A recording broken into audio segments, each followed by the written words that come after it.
Saya ke Mas Mulya dulu karena tadi melakukan kampanye di Transjakarta, mengingat tadi rekan saya Vena aja ketika bertemu dengan warga banyak yang tidak warga Jakarta.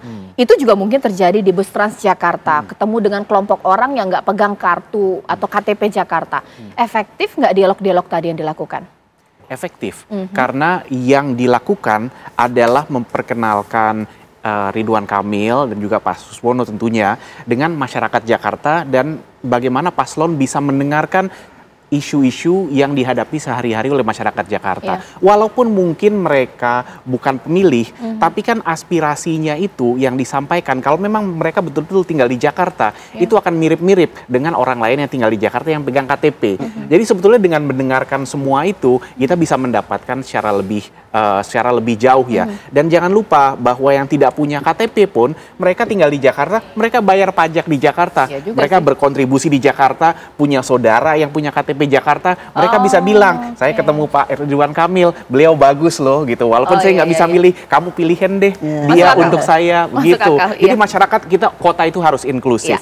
Kalau Bang Joni, tadi sempat dikatakan oleh Mas Agung pun juga tadi rekan saya Vena ketika ditanya, ekonomi lah yang paling penting. Jadi kalau misalnya mengenai BPJS dan lain-lain, apakah memang betul itu yang dibutuhkan warga Jakarta? Urusan perut kadang mendahului, Bang Joni. Ya memang fakta sekarang ya, sesudah COVID itu kan banyak sekali orang yang kena PHK. Ya. Itu masalah kita sekarang.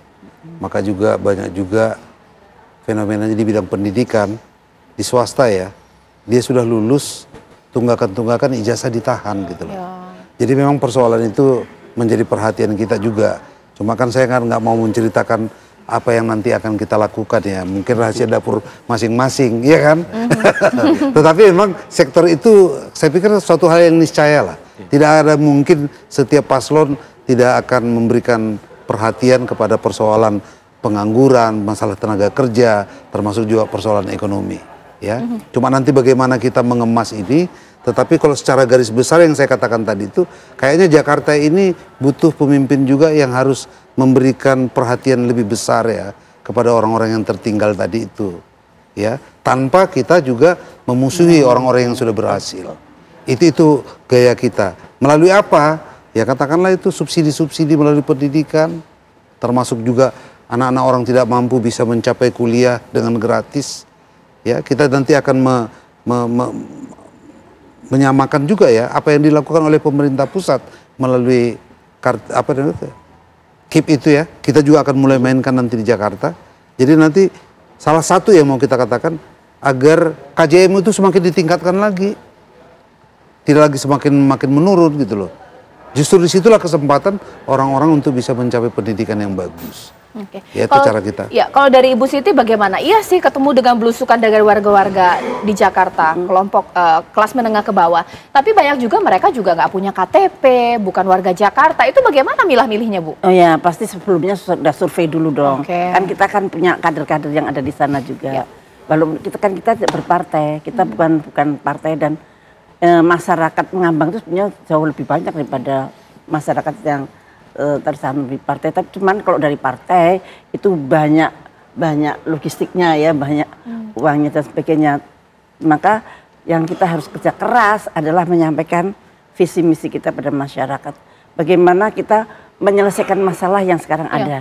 Sekarang Jakarta ini kan terus terang tidak dalam keadaan yang baik-baik saja bagi suatu level masyarakat tertentu. Dan bahkan sekarang menengah ke atas itu agak pada turun jadi. Menengah atau jadi menengah ke bawah malah. Nah itu suatu masalah tersendiri. Jadi bagaimana mereka bisa berusaha dengan aman, tidak ada penindasan, tidak ada pemaksaan dan sebagainya. Kalau ada penggusurannya pasti harus yang arif dan bijak. Misalkan orang-orang sudah mempunyai pekerjaan, kemudian tiba-tiba itu digusur dan digusurnya bukan untuk kepentingan pemerintah, kadang-kadang untuk kepentingan perusahaan swasta. Tapi ini mungkin karena efek dari sponsor pada waktu kampanye. Nah kita kan nggak punya sponsor, jadi kita betul-betul akan berpihak pada rakyat, tidak berpihak pada yang tentunya saja yang seperti sponsor itu, karena kita tidak punya sponsor. Jadi kita akan memperhatikan itu dengan sebaik-baiknya. Dan kemudian pada pendidikan pada pendidikan itu kan yang sampai ke SMA kan sudah pada pemerintah pusat. Nah, kita akan mengusahakan beasiswa agar satu keluarga mempunyai satu sarjana. Oke, baik. Mas Agung, ini kan ada dua kelompok atau mungkin lebih ya yang mau dirayu oleh masing-masing paslon. Kelompok yang tadi ingin memilih di Pilkada Jakarta. Sementara ada kelompok resisten yang sudah diprovokasi untuk tidak memilih dengan cara coblos 3 paslon. Nah, kelompok resisten ini bagaimana sih cara untuk merayunya? Dengan cara seperti ini efektif nggak? Iya, kalau ditelusuri asal muasal kelompok yang resisten tadi kan kita sederhanakan sebagai anak abah ya. Nah, anak abah ini representasi apa? Pertama, Islam perkotaan. Yang kedua, kritis dengan pemerintahan hari ini. Yang ketiga, yang puas dengan kinerja Anies ya ketika menjabat, sehingga terafirmasi ketika approval rating dan elektabilitas Anies tinggi. Nah, cara pertama yang bisa dilakukan adalah menarik endorse Anies. Satu. Yang kedua, kalau endorse nggak bisa, menarik timnya Anies. Yang kedua. Yang ketiga, apalagi? Yang ketiga adalah bagaimana kemudian ya setiap paslon ini benar-benar bisa membuktikan bahwa mereka memang punya program yang tadi ya, punya program yang bisa menjawab kebutuhan dan kepentingan masyarakat Jakarta sehingga mereka bisa lepas dari problem itu. Yang tadi kan ekonomi itu. Gimana caranya mereka dapat kerja, bagaimana caranya mereka terisi dompetnya, tapi saat yang sama terisi otaknya, dan terisi yang lain-lain di dapurnya seperti itu. Jadi kalau disederhanakan, pasangan mana yang bisa menjawab problem dasar itu, maka kemungkinan bisa mengambil ceruk pemilih Islam perkotaan yang kritis, yang puas sama Anies tadi, itu yang paling mungkin bisa memenangkan pertarungan di Jakarta. Mas Agung, secara survei, apakah lembaga survei Mas Agung sudah melakukan survei pendahuluan untuk mengecek berapa besar sih anak abah ini, ataukah memang ini angka belum pasti gitu, masih mengambang juga di hati mereka, mau coblos 3 paslon atau memang sudah suka dengan salah satunya? Iya, kalau dilihat dari elektabilitas Anies saja ya, dari banyak lembaga kredibel, bukan hanya lembaga kami gitu, rata-rata kan di kisaran 35 sampai 40%. Di kisaran itu. Jadi ini angka yang cukup signifikan menentukan siapa yang menang seperti itu. Tapi ini angka yang bukan di ruang hampa, dinamis, bisa berubah karena tadi irisan pemilihnya banyak. Kalau misalkan tiap paslon bisa merepresentasikan pasangan yang mewadahi Islam perkotaan, ada program-program untuk teman-teman Islam perkotaan misalkan, pasti mereka akan melirik. Kemudian yang kritis tadi bisa terwadahi, kenapa mereka tidak puas? Oh, karena ada program ekonomi yang belum jalan, program kesejahteraan lain belum tuntas. Kemudian yang puas sama Anies, program-programnya dilanjutkan, dan saya kira tadi 3 paslon ini ada arahan melanjutkan semua. Programnya Anies, programnya Ahok, programnya Bang Yos, Bang Foke, dan seterusnya. Jadi saya kira semuanya melanjutkan, tapi apa yang membedakan? Nah, saya juga di sini masih menelusuri dan mencari tahu bedanya. Oke, ada, tapi make sense nggak? Masuk akal nggak seperti itu? Langsung kita tanyakan Bang Joni, apa bedanya? Semua sama-sama muji kok programnya Pak Anies. Kalau dari Pramono Rano, apa yang membedakan? Kalau saya bisa mengatakan, memang kalau membedakan nggak semua harus saya sampaikan di sini ya. Sebagai ya kan. Nah, tetapi kalau secara garis besar yang seperti yang saya katakan tadi itu, kita memang melihat bahwa ahli-ahli sudah banyak memberikan pandangan tentang Jakarta ini seperti apa. Persoalannya kan sekarang kita butuh juga pemimpin yang memang bisa betul-betul mengelaborasi itu dan melaksanakannya. Nah, saya pikir kekuatan kami nanti di situ ya, dari paslon kami Pramono Anung ya, dia seorang petarung, dia seorang pekerja keras, dan dia juga kadang-kadang tidak perlu lagi banyak tampil ke publik karena dia punya fokus kepada apa yang bisa dikerjakannya berhasil apa tidak. Ya, dia orang yang tampil efisien, efektif, tidak bertele-tele. Nah, saya pikir dia bisa menjawab tantangan apa nanti yang akan dilakukan di Jakarta ini. Yang paling saya katakan membedakan kami di sekarang ini, bukan kalau program mungkin masih bisa lah kita otak-atik segala macam, tapi kami punya harapan besar yang membedakan dari mereka ini nanti paslon kami ini. Dari segi kepemimpinannya, kemampuannya mengambil keputusan.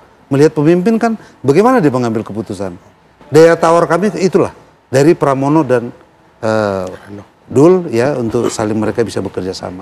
Saya pikir itu. Kalau dari Ridho seperti apa? Apa yang membedakan? Yang membedakan waktu zaman Pak Anies ini masih daerah khusus ibu kota. Ya. Zaman nanti daerah khusus saja, ibu kotanya sudah di sana. Berarti Jakarta harus global. Udah bukan lagi sekedar ibu kota negara, tapi bagaimana bisa menjadi ibu kota kawasan Asia Tenggara. Bisa nggak kita bersaing dengan Kuala Lumpur, dengan Bangkok, mendekati Singapura. Ini bagaimana untuk naik kelas memang kita harus dipegang oleh seseorang yang arsitek, penata kota kelas dunia seperti Ridwan Kamil. Baru saja memperoleh gelar profesor kehormatan dari sebuah universitas di Eropa beberapa hari yang lalu. Dalam bidang apa? Dalam bidang pembangunan perkotaan. Kita harus naik kelas. Yang kedua, pada zaman Pak Anies, Gubernur DKI Jakarta dengan presidennya itu mungkin tidak sedekat sekarang Pak Ridwan Kamil dengan Pak Prabowo. Jadi kalau misalnya Pak Ridwan Kamil dan Pak Suswono jadi, ini akan berada dalam satu koalisi Indonesia Maju dengan Pak Prabowo. Di sini kita melihat akan ada dukungan, akan ada perhatian, akan ada akses untuk paling tidak berceritalah kondisi Jakarta seperti apa agar bisa mendapatkan perhatian. Dan jangan lupa bahwa kalau Jakarta bisa naik tingkat menjadi kota global, tentunya bukan hanya status kotanya secara fisik, tapi juga manusianya juga pasti naik. Sebagai kota global, dia akan menarik perusahaan-perusahaan multinasional, sehingga kemudian harus ada push dari kita untuk meningkatkan kapasitas dari masyarakatnya. Akan ada banyak pelatihan-pelatihan agar bisa match dengan kebutuhan dari perusahaan-perusahaan luar yang masuk ke kita. Dengan ekspat nanti masuk, akan tercipta banyak pekerjaan untuk mengimbangi kota global yang ekonominya semakin besar. Kalau Ibu Siti seperti apa? Saya kira secara linear kita akan meneruskan apa yang dikerjakan Pak Anies tentu saja. Dan hal-hal yang bagus dari Pak Anies akan kita lanjutkan. Nah, yang membuat agak berbeda memang kita menekankan pada lebih berkeadilan pada masyarakat. Masyarakat banyak. Jadi pembangunan yang seperti kata Pak Mulya tadi, katakan seolah kita ingin membuat suatu kota yang gemerlapan gitu ya. Tapi itu jangan sampai meninggalkan kemanusiaan di Jakarta. Jangan sampai orang-orang kemudian tergusur tidak bisa di Jakarta. Yang di Jakarta hanya orang-orang yang mampu, orang-orang yang kaya. Lah itu yang mesti kita gali kembali. Apakah betul pembangunan itu namanya pembangunan di Jakarta, tapi tidak membangun manusia Jakarta. Nah itu yang kita tekankan adalah kita membangun masyarakat Jakarta untuk menjadi lebih maju, lebih mengglobal. Bukan kotanya yang mengglobal, tapi masyarakatnya juga mengglobal. Jadi itu barangkali lebih. Dan satu lagi, kita harus siap dengan pandemik. Dari beberapa gubernur, dari beberapa tidak ada yang mempunyai wawasan tentang pandemik. Tapi Darmakun ini dia sangat paham sekali dengan pandemik. Dia sangat paham sekali dengan bahaya-bahaya dari elit global yang sekiranya akan merugikan masyarakat Jakarta dan masyarakat Indonesia pada umumnya.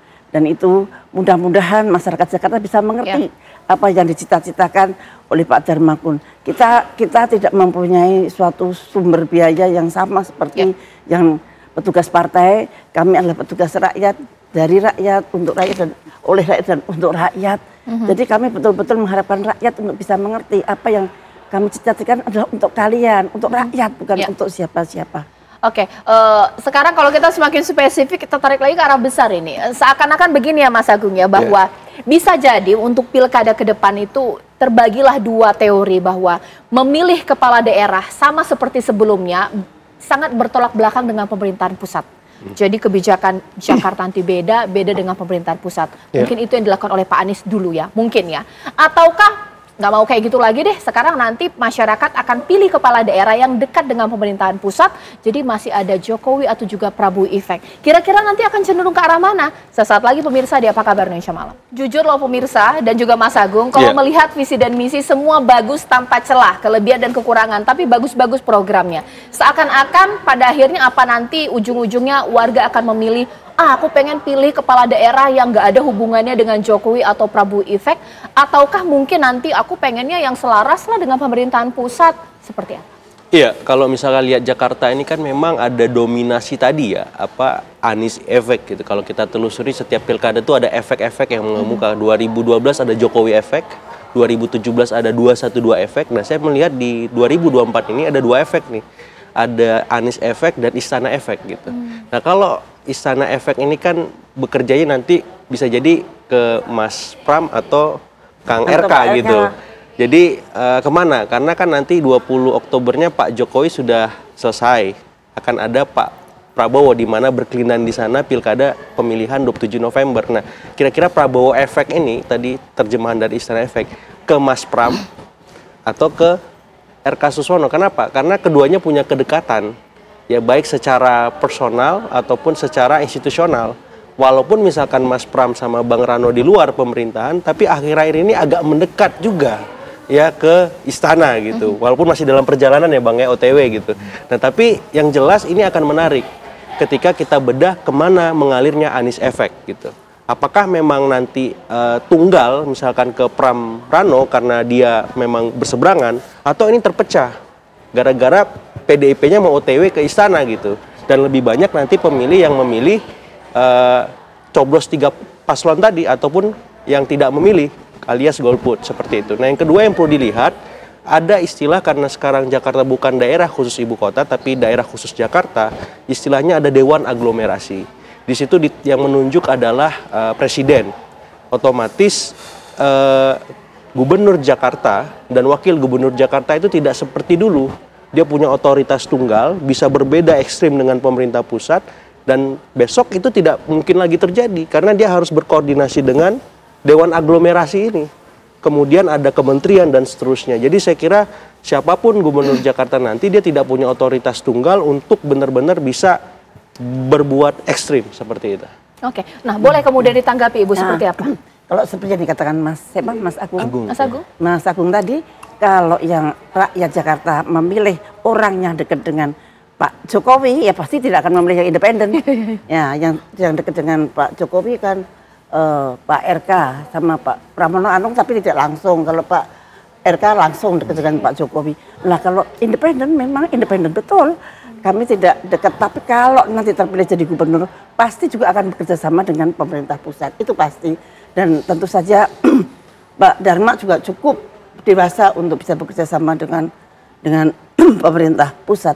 Jadi jangan, mudah-mudahan betul kata Pak Agung, bahwa nanti kalau aglomerasi itu faktor kedekatan dengan Pak Jokowi atau Pak Prabowo itu bukan suatu faktor yang utama.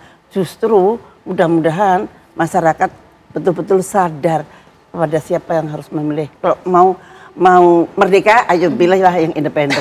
Tapi kalau masih harus pada petugas partai, monggo. Petugas partai ada 2.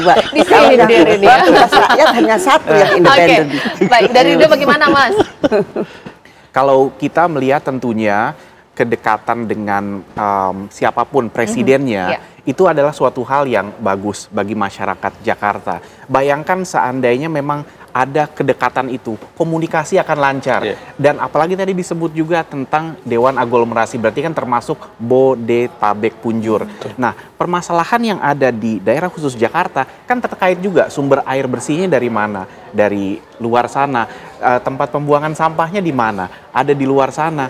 Ibaratnya begini, penduduk Jakarta itu nggak bisa hidup tanpa ada Bodetabek Punjur. Nah, sementara penduduk Bodetabek Punjur juga menggantungkan ekonominya sebagian besar kepada Jakarta. Jadi ada hubungan tapi kan tidak harus dekat dengan penguasa juga dong. Iya, memang tidak harus dekat. Pasti gubernur juga akan mengadakan kerjasama. Ayo bilang hanya akan lebih enak, akan lebih lancar. Masalah-masalah seperti yang tadi, karena kaitannya yang permasalahan Jakarta nggak hanya ada di Jakarta, tapi di layar ini akan sangat terbantukan kalau ada koordinasi yang baik dengan pemerintah pusat. Bang Jody bagaimana?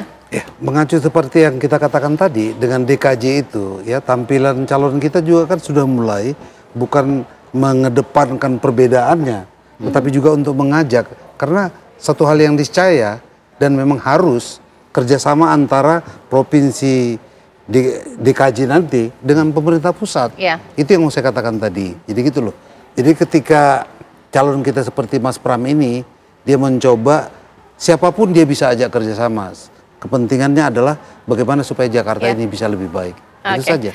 Baik, ya tinggal Anda lah nanti memutuskan waktu kampanye yang dilakukan oleh para calon ini. Kalau Anda tidak bisa bertemu dengan langsung, visi dan misi yang mereka sampaikan dan diliput oleh media, diliatin benar-benar pemirsa. Yang penting harus milih dalam pilkada. Jangan mengikuti gerakan coblos 3 paslon. Itu namanya apolitis, jangan diikuti.